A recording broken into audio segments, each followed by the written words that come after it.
Buntaistí móra na hIdirbhliana. Is ceann liom go mbeidh tús na hIdirbhliana. Bhaile muid le chéile hallan na scoile an chéad mhaidín, agus bhí ní an múinseoir cad a bhí le déanú le linn na bliana.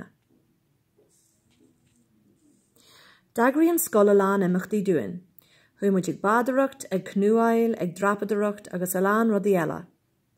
Rinne muid na himachtaí ag an deireadh seachtaine, bhí an crack go hiontach. Chur an scoil drama ceol ar siúl agus rinne muid West Side Story. Bhí páirt fóg agamsa, bhí méid dawsa ar an ardan agus ag canú le grúpa, bhain muid an soltas.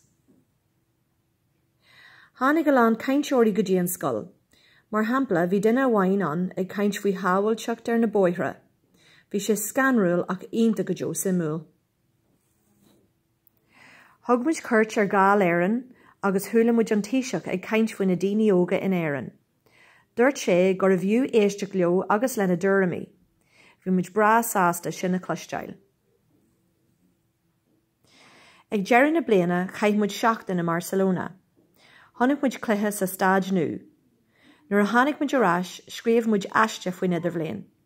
Scríomh mise go raibh sé fiúntach, tarbhach agus sprágúil.